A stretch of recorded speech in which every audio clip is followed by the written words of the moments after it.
Hey, back again. I want to talk about something that often gets looked over and not taken into account when people speak about getting involved with, narcissists or toxic people in general, which is the direction I'm moving into. Speaking about toxic people,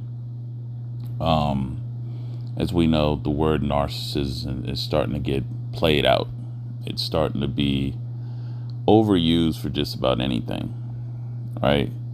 So if we instead focus on what is toxic, what is not beneficial towards you, your peace of mind, your health, and your overall well-being, we can better decipher instead of looking for signs and traits and features to figure out if we can label them as a narcissist or not.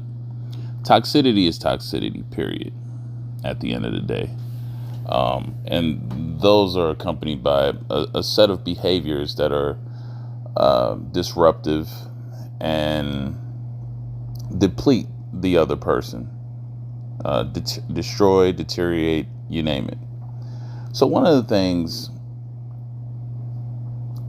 when you look at when a person has a certain ideal or they have an idealistic type of relationship, this is what can get us into trouble, because when we start looking for that thing that has the perfect set of what we specifically desire,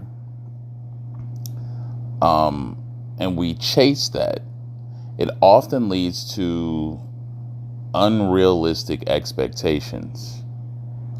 It often blinds us from things that should be very apparent to us right up front, where we call these red flags and stuff. That gets overlooked because if we see something as the ideal for us, what we want, what we specifically, idealistically, that word again, desire to have, the perfect partner that fits what we envisioned.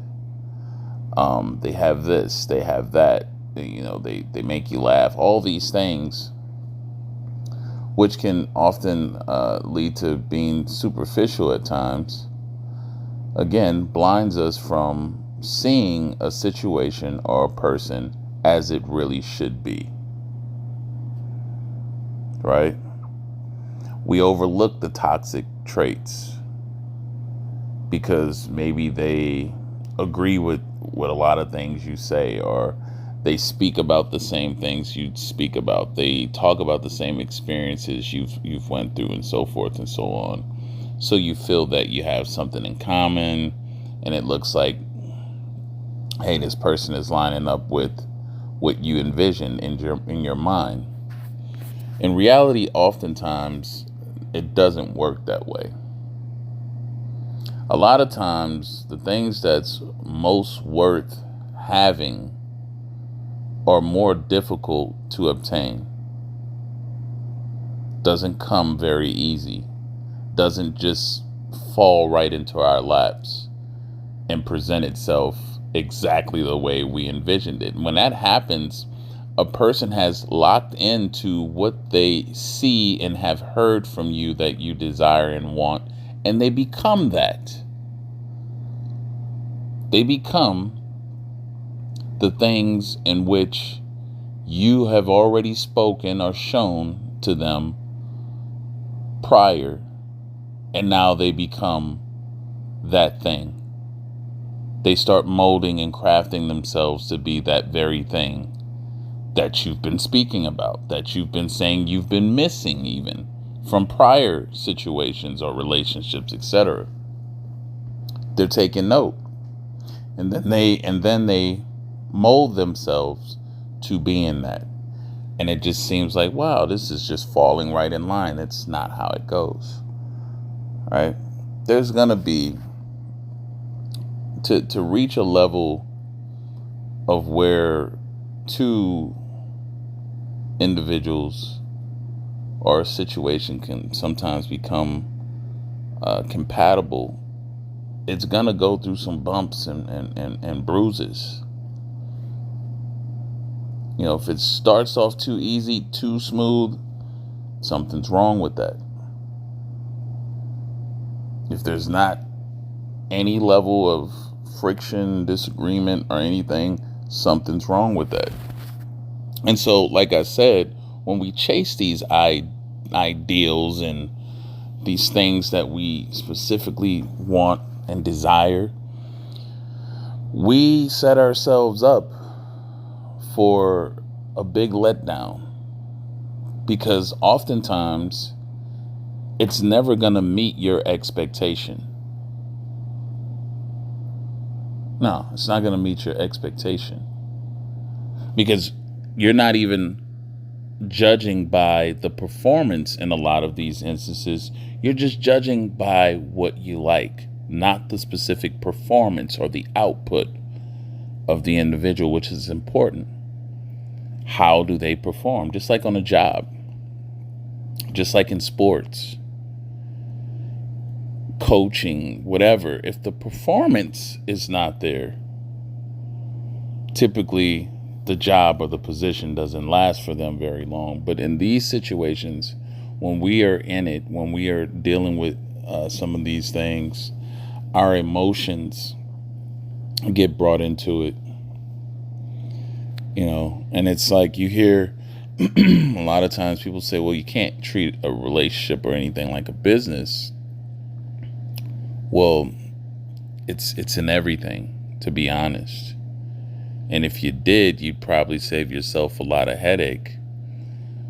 Because just think about if every business was to operate off of emotion and what they like, a lot of these businesses would not be around. And this is why in these specific situations and relationships that people have, operating out of your emotional side instead of seeing the red flags and calling it as it should be based on the performance level that's being put out, you would avoid a lot of these unnecessary toxic situations and involvements that before they would even get started. All right. But again, the emotional, the emotional side kicks in and says, oh, but they make me laugh. Oh, but they're good company. You know, they're good in bed. And that causes you to push all of the toxic stuff aside and still continue to deal with the individual because you feel they align with what you want, that ideal person. And that's all a mask. It's all a mask.